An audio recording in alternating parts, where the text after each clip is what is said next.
지금 서울중앙지방법원에서는 사법농단 수사의 핵심 피의자인 임종원 전 법원행정처 차장의 구속 여부를 결정하기 위한 심사가 진행되고 있습니다.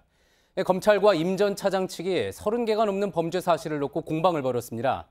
특히 재판 개입 부분이 가장 큰 쟁점이 된 것으로 보입니다. 검찰은 행정처가 대법원과 일선법원에 의견을 내고 또 청와대와 논의한 건 명백한 재판 개입이고 직권남용이라고 했습니다. 이에 임 전 차장 측은 재판부가 여러 의견을 듣는 게 당연하다. 그렇기 때문에 죄가 되지 않는다고 반박한 것으로 파악됐습니다.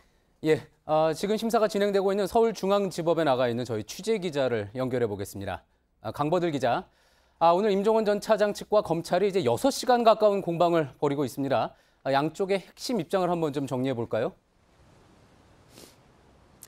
검찰은 임 전 차장이 핵심 책임자로 사법농단 사태 전반에 관여해 혐의가 무거워 구속 수사가 필요하다고 했습니다.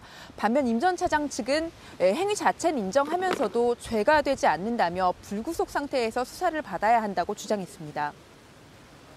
그러니까 이제 재판 거래 의혹과 관련해서는 임 전 차장 측도 재판부의 의견을 전달한 의혹, 그러니까 재판 개입을 했다는 의혹의 부분에 대해서는 부인하지 않았다는 거군요.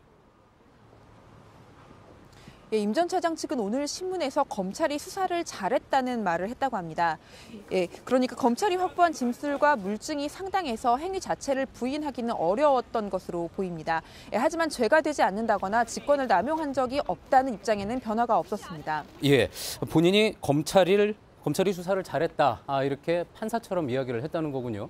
그렇다면 죄가 되지 않는다고 주장한 거는 어떤 이유에서 그런 겁니까? 예를 들어서 재판 개입 의혹 중에 대표적인 게 일제 강제징용 피해자들의 손해배상 소송을 미룬 혐의입니다. 임 전 차장 측은 재판에 참고하라고 이것저것 건넬 수 있다. 검찰이 재판의 구조를 잘 몰라서 문제 삼는다고 주장했습니다. 이에 대해 검찰은 민사소송 당사자인 강제징용 피해자들 모르게 진행된 일이 정상적인 재판 진행이라고 할 수 있느냐고 반박했습니다. 그런데 그 강제징용 재판 부분뿐만 아니라요. 법원행정처가 이제 일선법원의 다른 재판과 관련해서 또 구체적인 지침을 내렸다는 의혹도 있지 않습니까? 이에 대해서도 양측이 공방을 벌였겠군요. 통진당 해산 결정 이후에 소속 의원들의 지위를 확인하는 소송이라든지 국고보조금을 환수하는 소송이 대표적입니다. 임 전 차장 측은 행정처 지침이 판결에 영향을 줄 수 있다는 점에서 부적절하지만 판사들이 최종적으로 판단했을 것이라고 말한 걸로 파악됩니다. 또 지침을 미리 줘서 통일된 결론을 이끌어내서 재판을 오히려 빠르게 마무리할 수 있었다는 취지로 주장한 것으로도 확인됐습니다. 검찰은 재판의 독립이 보장되어야 한다는 점에서 이 같은 주장을 궤변이라고 보고 있습니다.